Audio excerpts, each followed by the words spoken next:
Hello friends, स्वागत है आपका अपने यूट्यूब चैनल एसडी एजुकेशन पे।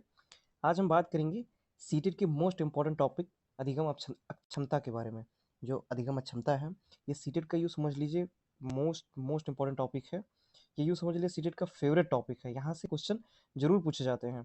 तो हम आज आसान से ट्रिक के साथ में अधिगम अक्षमता के बारे में जानेंगे और साथ ही अधिगम अक्षमता क्या होती है, इसके कौन कौन से प्रकार होते हैं, कौन कौन से जो भी अधिगम अक्षमताएं होती हैं वो इसके अंतर्गत आती हैं। तो चलिए शुरू करते हैं आज के इस टॉपिक के बारे में। सबसे पहले हम बात करते हैं अधिगम अक्षमता, यानी अधिगम अक्षमता या लर्निंग डिसेबिलिटी क्या होती है। तो अधिगम अक्षमता का उल्लेख सर्वप्रथम 1963 में सैमुअल क्रिक ने किया था। इनके मतों के अनुसार अधिगम अक्षमता छात्रों के अधिगम के लिए एक प्रकार की बाधा होती है। यानी कि जो अधिगम अक्षमता है, इसका उल्लेख सर्वप्रथम सन 1963 में सैमुअल क्रिक एक मनोवैज्ञानिक थे, इन्होंने किया था। इनके अनुसार अधिगम अक्षमता छात्रों के अधिगम के लिए एक प्रकार की बाधा होती है। यानी कि जो छात्र अधिगम नहीं कर पाते हैं, जो पढ़ नहीं पाते हैं, पढ़ने में जो उनको बाधा उत्पन्न होती है, वह अधिगम अक्षमता कहलाती है। इसके अंतर्गत कुछ बालकों में पढ़ने लिखने, मौखिक अभिव्यक्ति, शब्दों की वर्तनी करने, गणित एवं तर्क शक्ति को समझने आदि में अक्षम अर्थात कमजोर होते हैं। इस प्रकार की अक्षमता को अधिगम अक्षमता कहते हैं। अगर साधारण शब्दों में हम कहें तो अधिगम अक्षमता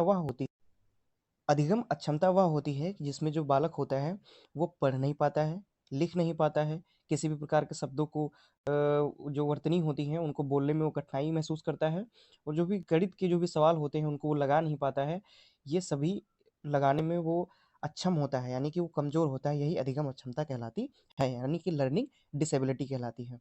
अगले पॉइंट की बात करते हैं, अधिगम अक्षमता के प्रकार, यानी कि अधिगम अक्षमता क्या होती हैं, इसके कौन-कौन से प्रकार हैं। तो सबसे पहले अफेजिया, डिसलेक्सिया, डिस्ग्राफिया, डिसकैल्कुलिया और अप्रेक्सिया, इसे या फिर डिस्पेक्सिया भी इसे कहते हैं। तो ये अधिगम अक्षमता के प्रकार होते हैं। तो चलिए अब इनके इन प्रकारों को हम डिटेल में बात करेंगे और एक आसान सी ट्रिक के साथ में हम इनको समझेंगे। तो चलिए नेक्स्ट पॉइंट पे चलते हैं। अगला पॉइंट है अफेजिया। अफेजिया क्या होता है कि यह अधिगम अक्षमता भाषा एवं संप्रेषण से संबंधित होता है। यानी कि अफेजिया जो होती है, ये भाषा एवं संप्रेषण यानी बोलने से संबंधित होती है।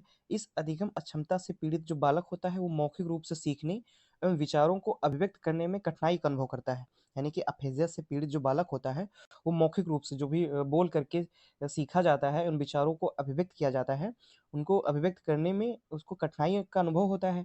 ऐसा माना जाता है कि यह अक्षमता जो होती है वो बालक के मस्तिष्क में किसी प्रकार की क्षति से या विकार उत्पन्न होता है। यानी कि अफेजिया जो होती है वह बालक के मस्तिष्क में किसी भी प्रकार की क्षति से उत्पन्न हुआ एक विकार होता है। अगले पॉइंट की अगर हम बात करें, डिसलेक्सिया। डिसलेक्सिया क्या होती है? डिसलेक्सिया शब्द दो शब्दों से मिलकर बना है, जिसका शाब्दिक अर्थ डिफिकल्ट स्पीच होता है। डिसलेक्सिया शब्द की खोज 1887 ईस्वी में जर्मनी के एक नेत्र रोग विशेषज्ञ रुडोल्फ बर्लिंग द्वारा की गई थी। यानी कि जो डिसलेक्सिया होती है ये दो शब्दों से मिलकर बना होता है। एक शब्द होता है डिस्ले, एक शब्द होता है डिस्ले और दूसरा शब्द होता है लेक्सिया। यानी कि इसका जो शाब्दिक अर्थ होता है वो डिफिकल्ट स्पीच, यानी कि बोलने में कठिनाई। डिसलेक्सिया एक व्यापक शब्द है जिसका संबंध पठन विकार से है। यानी कि डिसलेक्सिया नाम में ही होता है डिस्ले, पढ़ ले। यानी कि डिस्ले का मतलब होता है पढ़ने में कठिनाई का अनुभव होना। तो एक आसान सी ट्रिक से हम बता सकते हैं कि डिस्ले यानी और पढ़ ले एक जैसा कोरिलेट हो रहा है। डिस्ले पढ़ ले यानी कि पढ़ने में जो कठिनाई का अनुभव करता है वही डिसलेक्सिया होती है।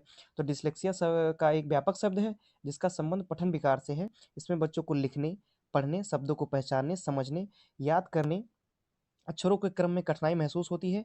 इससे पीड़ित जो बच्चे होते हैं वो B and D, was and saw, nuclear and unclear में अंतर नहीं कर पाते हैं। यानी कि ये जो शब्द होते हैं जैसे बी लिखा होगा, डी लिखा होगा तो वो ये नहीं समझ में आएंगे कौन सा बी है, कौन सा सी है। वाज लिखा होगा या फिर सॉ लिखा होगा तो वो यह नहीं समझ पाएंगे कौन सा वाज है या कौन सा सॉ है। इसी प्रकार अगर न्यूक्लियर या अनक्लियर कहीं पे लिखा है तो वो ये नहीं समझ पाएंगे कौन सा न्यूक्लियर है कौन सा अनक्लियर। तो जो डिसलेक्सिया वाले पीड़ित जो बच्चे होते हैं वो इन शब्दों में अंतर नहीं कर पाते हैं। अगले पॉइंट पे हम चलेंगे। यहाँ पे आप डिसलेक्सिया देख सकते हैं। ये जो बालक है, ये जो भी अक्षर है इनको पहचानने में, इनको पढ़ने में इसको कठिनाई का अनुभव होता है। अगले पॉइंट पे अगर हम चलेंगे तो बात करेंगे डिस्ग्राफिया की। डिस्ग्राफिया से डिस्ग्राफिया लिखने संबंधी अशक्तता को कहा जाता है, यानी डिस्ग्राफिया होती है इसमें बच्चा लिखने संबंधी असक्तता को महसूस करता है। इसमें या तो बच्चा ठीक से लिख नहीं पाता है अथवा उसकी लिखावट ठीक नहीं हो पाती। यानी कि डिस्ग्राफिया जैसा कि ग्राफ में क्या करते हैं हम? ग्राफ बनाते हैं, ठीक है? तो ग्राफ लिख करके ही बनाया जाता है। तो यहाँ से आप समझ सकते हैं कि डिस्ग्राफिया किससे संबंधित है? लिखने से संबंधित है। यानी ग्राफ जो होता है वो लिख करके बनाया जाता है, तो लिखने में जो भी अक्षमता होती है या जो बच्चा ठीक से लिख नहीं पाता है या उसकी लिखावट ठीक नहीं होती है, तो वह किस अधिगम अक्षमता से संबंधित होता है? डिस्ग्राफिया से। समानता इसका कारण हाथ, हथेली या अंगुलियों संबंधी गड़बड़ियाँ होती हैं। इसके अतिरिक्त मस्तिष्क संबंधी कुछ गड़बड़ियों के कारण भी यह अधिगम अक्षमता संभव है। शारीरिक रूप से अक्षम बालकों में यह सामान्यतः होता है। यानी कि जो डिस्ग्राफिया होती है, यह लिखने से संबंधित एक प्रकार की अधिगम अक्षमता होती है और इसका जो संबंध होता है वो मस्तिष्क से कुछ गड़बड़ियों के कारण भी हो सकता है या शारीरिक रूप से, मान लीजिए अगर उसका हाथ सही नहीं है या मस्तिष्क में कोई किसी प्रकार की कोई दिक्कत है, तो वो ठीक से कोई भी शब्द वो लिख नहीं पाएगा, यही डिस्ग्राफिया कही जाती है।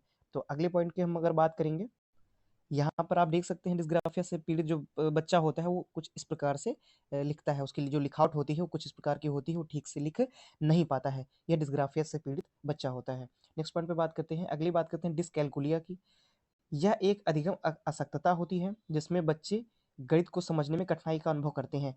इसे न्यूमलेक्सिया भी कहा जाता है। यानी डिसकैलकुलिया जो होती है, जैसे कि कैलकुलिया यानी कैलकुलेशन, कैलकुलेशन हम किस में करते हैं?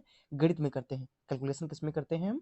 गणित में करते हैं। तो जो बच्चे गणित को समझ नहीं पाते हैं, तो या फिर कठिनाई का अनुभव करते हैं, तो उसमें उसको क्या कहते हैं? उसको डिसकैलकुलिया कहते हैं। यानी कि जो भी बच्चे गणित को समझ नहीं पाते हैं या गणित समझने में उनको कठिनाई होती है, तो उसको डिसकैलकुलिया कहा जाता है। इसे न्यूमलेक्सिया भी कहा जाता है। डिसकैलकुलिया कई प्रकार के होते हैं, जैसे ग्राफिकल डिसकैलकुलिया, लेक्सिमल डिसकैलकुलिया या प्रोटोनोस्टिक डिसकैलकुलिया। ये सभी डिसकैलकुलिया के प्रकार होते हैं। अगले पॉइंट पे अगर हम चलते हैं, अगला पॉइंट है डिसकैलकुलिया का ही, जैसे कि यहाँ पे आप देख सकते हैं जो बच्चा है ये गणित से संबंधित जो भी सवाल हैं उनको देख करके इसको घबराहट हो रही है, तो ये डिसकैलकुलिया के अंतर्गत आता है। नेक्स्ट पॉइंट पे चलेंगे, अप्रेक्सिया या डिप्रेक्सिया। डिस्प्रेक्सिया, अप्रेक्सिया या डिस्प्रेक्सिया। अप्रेक्सिया एक ऐसा विकार है, शारीरिक विकार है, जिसके कारण व्यक्ति मांसपेशियों के संचालन से संबंध सूक्ष्म गति कौशल जैसे लिखने, चलने, टहलने, बोलने में निपुण नहीं हो पाता। वह हाथ एवं आंखों के बीच समन्वय एवं संतुलन स्थापित नहीं कर पाता है। अप्रेक्सिया तंत्रिका तंत्र संबंधी विकार है।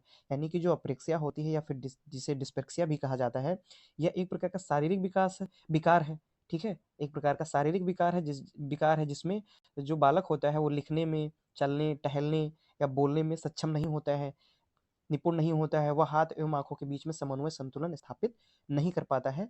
तो यह क्या कहलाता है? यह अप्रेक्सिया या डिस्पेक्सिया कहलाता है। नेक्स्ट पॉइंट पे चलेंगे, अगला और लास्ट पॉइंट है हमारा डिस्मॉर्फिया।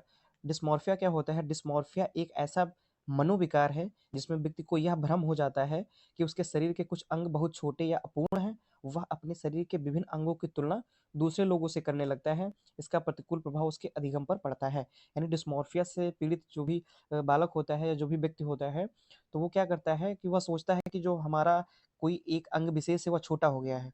दूसरे की अपेक्षा हम छोटे हैं या दूसरे की अपेक्षा हमारा हाथ छोटा है या दूसरे की अपेक्षा हमारा पैर छोटा है, तो वो दूसरों के जो अंग होते हैं वो उनके अंगों की तुलना वो स्वयं के अंगों से करने लगता है और वह सोचता है कि जो हमारे अंग हैं वो छोटे हैं या फिर अपूर्ण हैं। तो यह एक प्रकार का मनोविकार होता है। यानी कि मनोविकार यानी मनोवैज्ञानिक से संबंधित मनोविकार होता है डिस्मॉर्फिया, जिसमें वह अंगों से संबंधित होता है, जिसमें जो बालक होता है वो अंगों को छोटा या अपूर्ण समझने लगता है। इसका प्रतिकूल प्रभाव उसके अधिगम पर पड़ता है।